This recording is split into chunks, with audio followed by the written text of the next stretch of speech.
Hello, everyone. Welcome to another week's live. As you'll see, it's a bit of a different one. I've in a different location with this change up. I've changed. I've got different mic, different camera, different computer, all those things. So if you're here, chuck a comment. Let me know everything's working. Appreciate those that do swing by. I can see Chris is here nice and early. Howdy, Chris. I hope you're going well.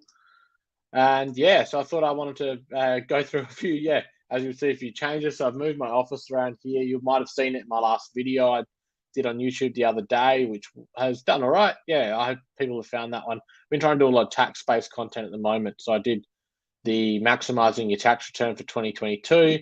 I've then redone another video the other day talking about, doing tax returns and things like that. What was that one? Let me find the name of that one. We had, let's see. Sorry, guys. Yeah, so three biggest mistakes people make on their tax return. And then today I've just filmed seven deductions you may not know about. So a couple bits and pieces. So all good, mate. I'm glad it's working. You seem a lot bigger now. Yeah, I'm a lot closer, I guess, to the camera compared to what I'd normally be. So, and even in the normal videos, I'm a bit closer. So it's just a change up, and yeah, just needed to move my office around a bit, and hopefully it works better. As you'll see, different bookcase at the back, a bit bigger that I can fit some more stuff on. The other one was getting quite full. So tonight, yeah, we're still obviously quite heavily in tax time. So I just want to talk about the process of lodging a tax return, how it all works, what happens, and if anyone's got any questions, chuck a comment. I'll be happy to answer them. I know the YouTube channel's been going quite well over the last month or so. So I do appreciate all the people that are you've been watching some of the contents. And if anyone, this is your first time swinging by, I do these lives. Normally it's about once a fortnight. Tax time might be a little bit more regularly. And I normally just jump on, talk about some kind of topic, whether it's tax, business, crypto, NFTs, and answer some questions people ask through the week during, via Instagram, Twitter, Discord, etc. And then, jump in, talk about topic. And then if anyone's got any questions, feel free to chuck them in the comments. So, yeah, lodging tax returns. Obviously, there's plenty of tax returns being lodged, whether it's lodging yourself, going through an agent, etc. I've lodged quite a few. I think we're at around 100 lodged so far across the first 20 days. So yeah, it's starting to ramp up. There's a lot more that are in progress. It's definitely an interesting. The individual tax returns are quite interesting, and it's going to lead into what I'm going to talk about in a minute. But there's a lot of back and forth as far as what information needs to go in. Got to get signatures, all these different things. So, but yeah, I've picked up quite a few new clients, and some of you guys have come from YouTube, which is really cool. That you've obviously found the content helpful enough and built up that bit of trust that you're willing to then trust me to help you with your tax return. So, one of the biggest things that's happening with tax returns early on in July, and even now into mid to late July, is that is all your information actually ready? Everything should be tax ready as far as just general employment earnings. So they are meant to be finalised by the 14th of July. There's some employers that don't fall into the single touch payroll system, and they do have extensions normally to the end of July. Strangely, a lot of the time it seems to be government organisations or insurance companies, etc. I don't know why some of these get extensions. They're big companies. They should be well and truly on top of new technology like these things. But anyway, so some of those are starting to trickle through. Private health information, the ATO have got by now normally. Most bank account interest is on there. Dividends, hit and miss. Depends if you've got your tax file number. Like I even found with my own dividends that most of them come through automatically, but there were a couple that didn't. So that's just something to keep your eye out. I haven't seen any managed funds or ETFs start to come through yet. So they normally do trickle behind on when that stuff's available, unfortunately. So yeah, I haven't finished my own return. I've got some ETF investments. So I'm waiting for the annual statement so I can get those figures right. While you can get them, 95% accurate, I like to make sure I get them right. So I don't have any issues going forward, or my cost bases and all that stuff roll forward using ShareSite, etc. So that's one of the things. Yeah, government rules for thee, but not for me. That seems how it be, especially with these payroll adjustments. The government organizations seem to be way behind on other employers. It's a bizarre situation. So yeah, so obviously you need the information ready, and depending on what you're doing, some businesses may be waiting on certain statements and stuff. It's mostly investments. Like if you're holding investments, you're typically waiting, and especially things like ETS, because of the way they're structured, you need to wait for these documents to come through. If you've capital gains events, you should hopefully be able to sort them out. You're normally going to have buy and sell prices through the year, and you should have them. So, those that are holding crypto and stuff like that, you shouldn't really be waiting on anything. It's just a matter of actually getting it all together, getting it all collated, so you can lodge it. So yeah, that's obviously another part of the main part of obviously lodging a tax return is making sure you've actually got all the information ready to go on that tax return. One other thing, I suppose, is if you're claiming for a personal super contribution, so you've made a voluntary super contribution, have you sent off the notice of intent to claim form, and have you received back the confirmation from the fund that it's been treated correctly by them, and therefore you can claim that concessional contribution on your tax return.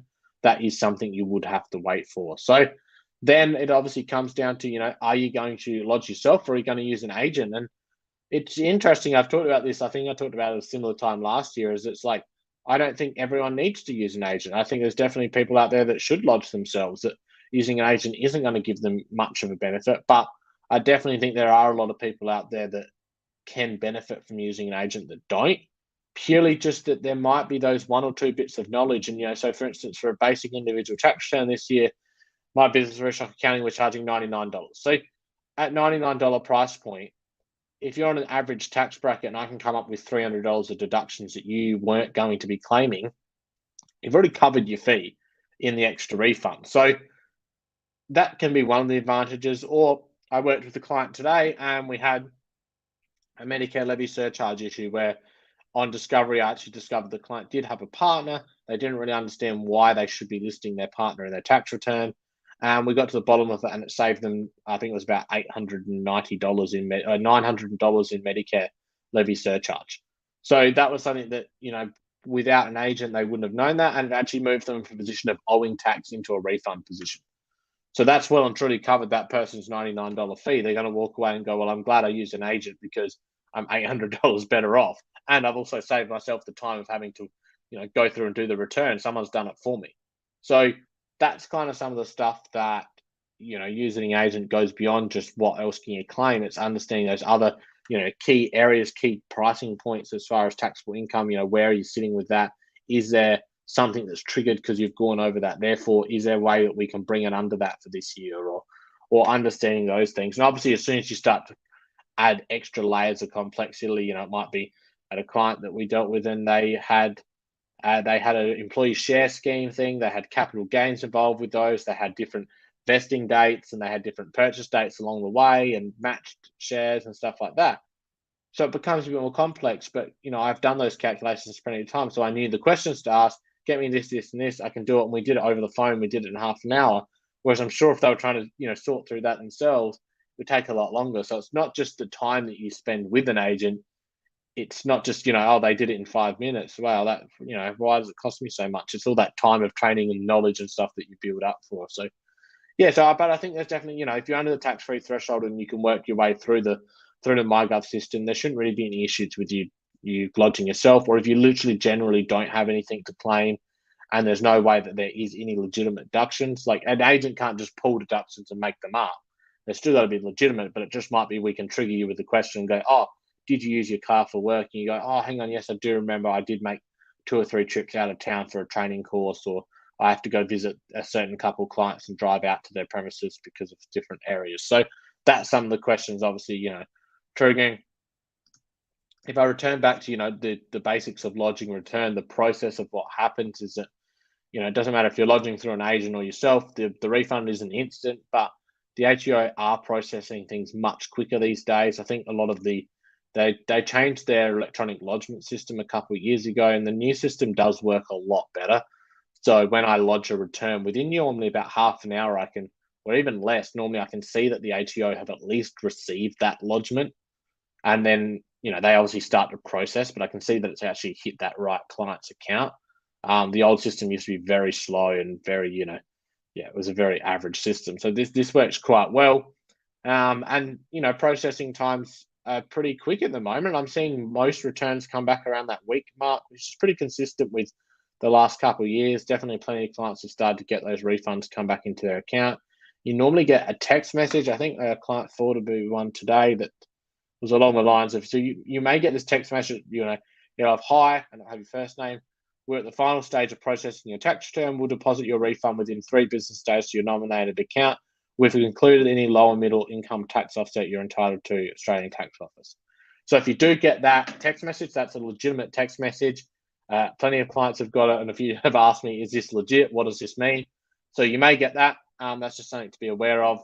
And yeah, like I said, they're processing around 1 week. I think I shared it the other day. I think their aim is to process them within 2 weeks, so 10 business days, 14 days in total. That's what they aim to process most returns in that.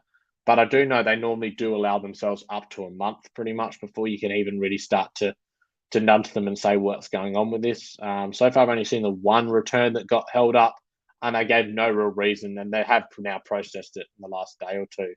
But no real reason. It was actually the first return I lodged for the year, and for some reason they just decided that this one was going to get held up, and their partner's return that we lodged on the same day got processed fine. So it is hit and miss. There's sometimes no reasons. There will be reasons sometimes. It might be a compromised tax file number, or I've seen that issue come up a few times recently. You may have issues where something doesn't data match, or you may have the bank details have entered wrong. That could be a typo from yourself. Maybe your agent's had a typo when they've put it in, and that may, delay the electronic processing of a refund and therefore delay the actual return. So, question: loving this channel. Ethan makes tax fun. Thanks, Gareth. Appreciate that. I try to make it fun for you guys. I try to cover some odd. I've quite enjoyed making the video I've got that comes out in a few days' time. It's 7 deductions you may not know about. They're still relatively common that may apply to quite a few people.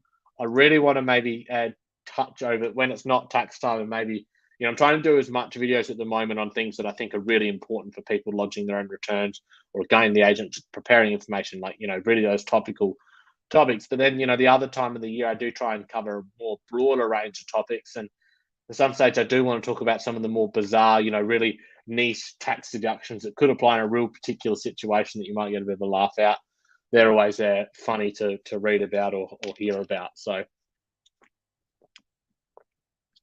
if anyone does have any questions, feel free to drop them in the comments as always. And yeah, so the channel's been going quite well. I do want to quickly talk about the NFT project. Hopefully within the next week there'll be some. I'll be announcing some more tweaks to it. A lot of it's just around the marketing messaging. Is that unfortunately I don't know if the messaging's quite hit. What are we? ETH price has moved a little bit. I'm just gonna have a look to see what the ETH price is at the moment, as far as how that works from a the NFT project. So yeah, the ones that are priced at 0.08 ETH, which are the originals that come with 3 tax returns, are still priced around the 180 Australian dollar mark. So $60 each for a return, and like I said earlier, I normally charge 99 for a basic return. So anyone that wants a tax return done, they could get it done cheaper through the NFT project, but that messaging hasn't quite hit.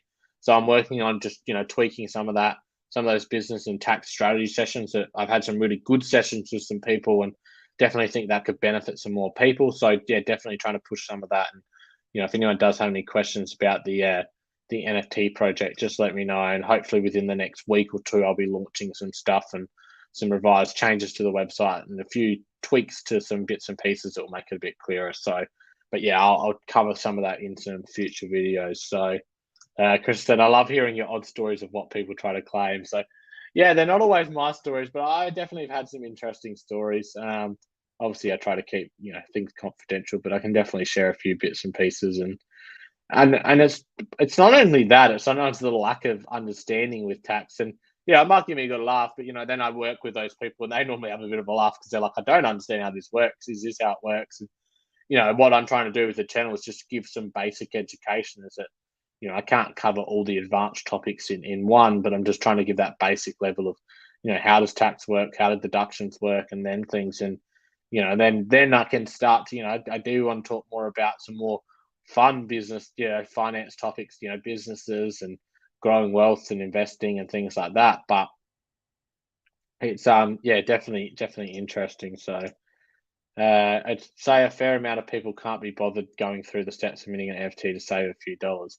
I don't think it's that. I think people don't understand. I think it's a scam. That's the sad part about it. Is if someone offered me that, oh look, you can save $40 in your tax return for the next 3 years guaranteed, I think most people are going with they're getting a 40% discount. No one would, if a shop had a 40% discount to enter a discount code, people would say, no worries, like they'd want to do it. But then it's like, when they hear that with an NFT, they're like, "Oh, I don't really understand it." And they don't want to take. So I guess it does come down, can't be bothered. But I think it's that they don't really understand it, and that's where And I think you follow that up with, might seem very complex to the average person, and yeah, it may. But I suppose that's why I'm trying to educate people on, and it doesn't have to be just that. But it's like, yeah, it is an interesting area. So, how do client try to claim a carpool under motor vehicle repairs and maintenance?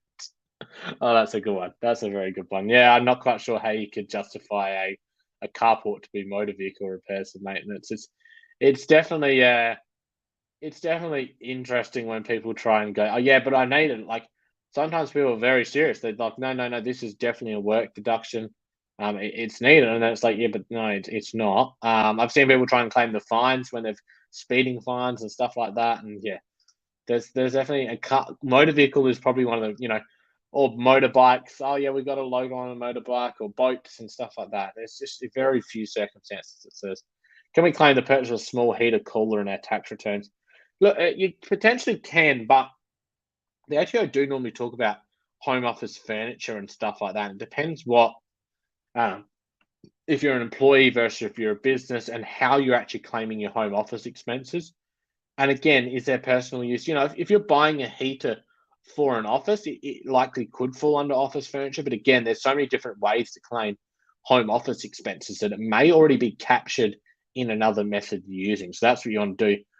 So I do recommend the people, especially if you're lodging yourself. The ATO do have a lot of good information on the website, and it is relatively easy to, navigate or even just do a Google search. I mean, I do it at times.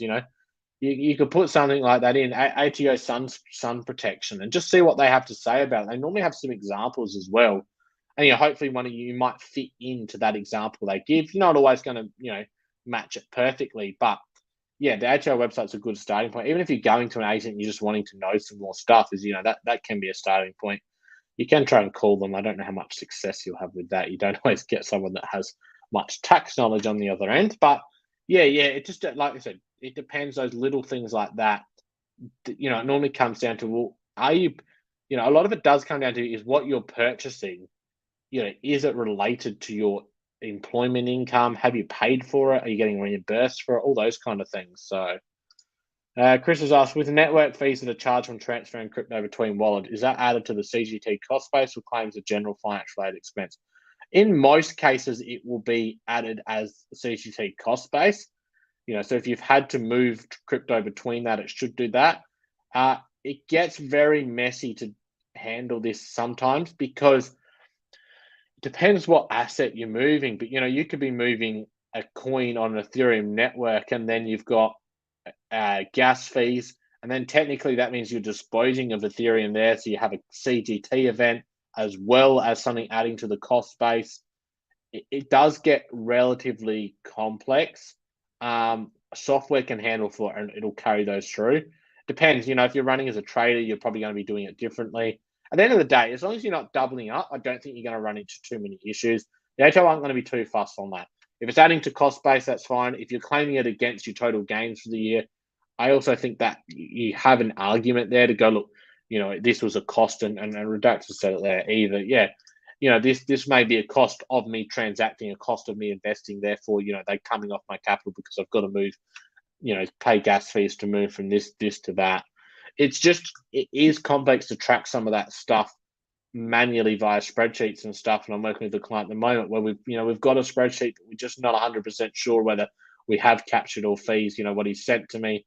So we are now running it back through some software because we're talking, significant gains of $300,000 plus. And we just want to have that second of what he sent me. I'm going, look, I think your spreadsheet's pretty close, but I just want to run it through some software again as that second opinion so that we can make sure that we've got two kind of data sets and go, yeah, no, we're happy. We have captured all fees when we're talking such significant gains. If you're only a couple $100, I wouldn't stress too much about, 50-cent gas fees here or there. But when you're starting to talk significant money, you really want to make sure you've got and captured all your fees. You don't want to be missing out on legitimate deductions. And that's what my video is all about. It's coming out this week talking about, how can you maximize tax? You know, I talked about the last one. How do you maximize tax returns? It's by claiming what you've actually spent. You know, if you've got legitimate expenses, whether that's general work deductions or whether it's things to add to a cost base of a capital asset, if you're not claiming it, then like you're missing out on something you've actually legitimately have a right to claim. It's the easiest way to save tax. So yeah, so that's like there's lots going on. Tax time's always nice and busy, but yeah, I'm taking it day by day, getting returns done, working with some of you guys from YouTube. The YouTube channel is going quite well. It always does at this time of the year. So I do appreciate those that are sharing the videos around or taking their time to watch it. I think we're about 2,650 subscribers now. So yeah, nothing crazy growth wise, but it's ticking along. Watch hours have been highest record high for this month, which has been good. I think about 30 watch hours a day, which is I think 2 months ago I was getting 10 a day. So it's good to see more and more people watching the videos. So yeah, what's number 6 on the list? I have the 7. Let's see, off the top of my head, I actually think it might have been tax agent fees. I think some people are unaware. Here's a sneak thing. I think some people are actually unaware that you can claim tax agent fees, or they don't understand how they work.